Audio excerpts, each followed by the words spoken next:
दुनिया भर में सबसे ज्यादा खेले जाने वाला, दुनिया भर में सबसे ज्यादा देखा जाने वाला और दुनिया भर में सबसे पॉपुलर स्पोर्ट्स है फुटबॉल।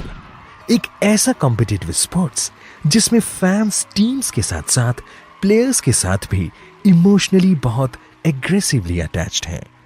इसे सिर्फ वर्ल्ड कप नहीं बल्कि लोकल लीग मैचेस में भी बराबरी के पैशन के साथ देखा जाता है और एक गोल होने पर लाखों की भीड़ स्टेडियम के साथ साथ अलग अलग जगहों पर जश्न मनाने लगती है। और अगर मैं आप सबसे कहूं कि दुनिया के third highest active international goal scorer हमारी इंडियन फुटबॉल टीम के कैप्टन हैं, तो आपको कैसा महसूस होगा? जी हां, प्राउड। और हमें प्राउड है कि इन्होंने हमारे देश में फुटबॉल गेम को एक नई दिशा और एक नया स्थान दिया है। डियर लिसनर्स एंड व्यूअर्स, मैं बात कर रहा हूं खेल रत्न सुनील छेत्री की। चलिए जानते हैं इनकी अर्ली लाइफ, इनकी अचीवमेंट्स और इनसे जुड़ी कुछ बहुत इंटरेस्टिंग बातें। सुनील छेत्री का जन्म 3 अगस्त 1984 को उस समय के आंध्र प्रदेश के सिकंदराबाद में हुआ था। इनके पिताजी Shri KB. Chhetri Indian army में थे और नेशनल लेवल फुटबॉल प्लेयर थे और इनकी माताजी श्रीमती सुशीला छेत्री नेपाल की नेशनल फुटबॉल प्लेयर थी। तो मानो फुटबॉल जेनेटिकली इनके खून में था। वो अक्सर बताते हैं कि उनके घर में हमेशा से ही स्पोर्ट्स और एक्टिविटीज का बहुत अच्छा माहौल था। उनके पिताजी इंडियन आर्मी में थे, तो ड्यूटी की वजह से वो अक्सर घर से दूर रहा करते थे और इनका ज्यादातर समय यानी इनकी ट्रेनिंग इनकी माँ के साथ ही हुई थी।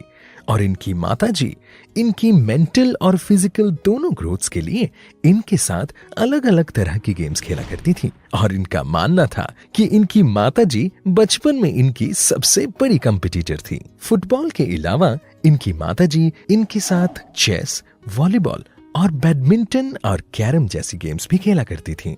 इन्हें अपनी जिंदगी की सबसे बड़ी सीख अपने पेरेंट्स से बचपन में ही मिल गई थी, जिसकी वजह से आज ये एक सबसे सक्सेसफुल इंडियन फुटबॉल प्लेयर बने हैं।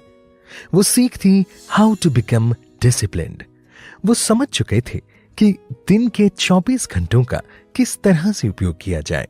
वो ये भी समझ चुके थे कि कब और कितना पढ़ना जरूरी है, कब और कितना खेलना जरूरी है और कब और कितना खाना और सोना जरूरी है। सुनील ये भी बताते हैं कि एक और बड़ी ही इंपॉर्टेंट चीज उन्हें अपने पेरेंट्स से बचपन में ही मिल गई थी। वो थी freedom to express the feelings, यानी अपनी भावनाओं को खुलकर व्यक्त करने की छूट। वो बताते हैं कि उनके पेरेंट्स उन्हें हर एक्सप्रेशन खुलकर शेयर करने के लिए प्रोत्साहित करते थे और इसी वजह से उन्हें क्लैरिटी ऑफ थॉट्स मिला। सुनील छेत्री आज तक सभी पेरेंट्स से ये रिक्वेस्ट करते हैं कि वो अपने बच्चों को अपने घर के अंदर फ्रीडम टू एक्सप्रेस फीलिंग का माहौल दें। इनकी स्कूलिंग की बात करें तो इनकी पढ़ाई आर्मी पब्लिक स्कूल और ममता मॉडर्न स्कूल से हुई थी, जो इनकी स्पोर्ट्स जर्नी के लिए भी बहुत महत्वपूर्ण थी। एक डिसिप्लिन्ड स्पोर्ट्स पर्सन के साथ साथ डिसिप्लिन्ड स्टूडेंट होने की वजह से पढ़ाई में भी सुनील छेत्री का परफॉर्मेंस हमेशा अच्छा रहता था। 12th में पढ़ाई करते करते ही वे दिल्ली के सिटी क्लब के लिए फुटबॉल खेला करते थे। 12th में अच्छे नंबरों से पास होने के कुछ दिनों बाद ही उन्हें कोलकाता के सबसे बड़े और सबसे पुराने फुटबॉल क्लब मोहन बागान से कॉल आया। उन्हें लगा था कि उन्हें यह कॉल किसी ट्रेनिंग कैंप सेशन के लिए आया था, मगर असल में उनके टैलेंट की बदौलत उन्हें मोहन बागान क्लब में खेलने के लिए डायरेक्ट एंट्री मिल गई थी। इंडियन इंटरनेशनल टीम के लिए खेलना और देश को रिप्रेजेंट करना हर एक स्पोर्ट्समैन का सपना होता है और सुनील छेत्री ने इस सपने को 2 बार जिया। पहली बार अंडर 17 और दूसरी बार इंडियन सीनियर के लिए। सुनील छेत्री भारत के एक और लेजेंडरी फुटबॉलर बाइचुंग भूटिया को अपना आइडल मानते हैं। एक बार दिल्ली में हो रहे मैच के दौरान उन्होंने बाइचुंग भूटिया से हाथ मिलाया था और खुद से कहा था कि एक दिन वो भी बाइचुंग भूटिया के साथ फील्ड में रहकर खेलेंगे। अपनी कड़ी मेहनत के दम पर 3 साल के बाद वो भाईचुंग भूटिया के साथ फील्ड में उन्हीं के टीम में खेले और अपना ये सपना भी पूरा किया। सुनील छेत्री ने अपने फुटबॉल करियर में इंडियन टीम में बतौर कैप्टन के अलावा कई क्लब टीम से भी खेला, जिसमें पंजाब के फेमस JCT क्लब यानी जगदीश कॉटन टेक्सटाइल क्लब और मुंबई का मुंबई सिटी क्लब भी शामिल है। और हाल में सुनील छेत्री बेंगलुरु क्लब से खेलते हैं।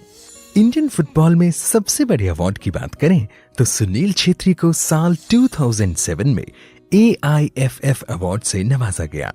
साथ ही अगर नेशनल अवार्ड्स की बात करें तो साल 2011 में अर्जुन अवार्ड, 2019 में पद्मश्री और 2021 में सुनील छेत्री को खेल रत्न से सम्मानित किया गया था। इनका मानना है कि देश में हर एक स्पोर्ट्स को इक्वल पॉपुलैरिटी मिलनी चाहिए, क्योंकि हर प्लेयर जी जान से मेहनत करके अपने देश को रिप्रेजेंट करता है और फिर चाहे कोई भी खेल हो, सभी का मकसद देश का नाम रोशन करना ही होना चाहिए। अभी कुछ ही समय पहले की बात है, इन्होंने इंडिया में फुटबॉल के प्रति कम रुझान देखकर लोगों से अपील की थी कि वो स्टेडियम में उनके फुटबॉल मैचेस देखने जरूर आए। Please come and support us, encourage us, watch us, abuse us, criticize us, talk about the game, go back home, have discussions, make panels, but please get involved. This is a very very important time and juncture in Indian football, and football in India needs you guys. और अगले ही दिन पूरा stadium दर्शकों से भर गया। सुनील छेत्री की एक बात ने मुझे लाइफ का बहुत बड़ा लेसन दे दिया और ये लेसन मैं आप सभी के साथ भी शेयर करना चाहता हूँ। एक बार एक इंटरव्यू के दौरान उनसे पूछा गया कि ज्यादा इंपॉर्टेंट क्या है, टैलेंट या हार्डवर्क। उन्होंने जवाब दिया कि हमारे बस में यानी हमारे हाथ में सिर्फ हार्डवर्क करना यानी मेहनत करना है और हमें केवल इसी पर ध्यान देना चाहिए। उन्होंने कहा कि हार्डवर्क करने से टैलेंट भी अचीव किया जा सकता है और हार्ड वर्किंग इंसान हमेशा जी जान लगाकर मेहनत करने के लिए तैयार रहता है। तो थी ना कितनी बड़ी सीख, यानी डिसिप्लिन, हार्डवर्क और टाइम को प्रॉपर्ली मैनेज करके जीवन के किसी भी ड्रीम को अचीव किया जा सकता है। ऐसे ही और इंटरेस्टिंग टॉपिक्स के लिए जुड़े रहें सोनालिका ई गुरुकुल के साथ।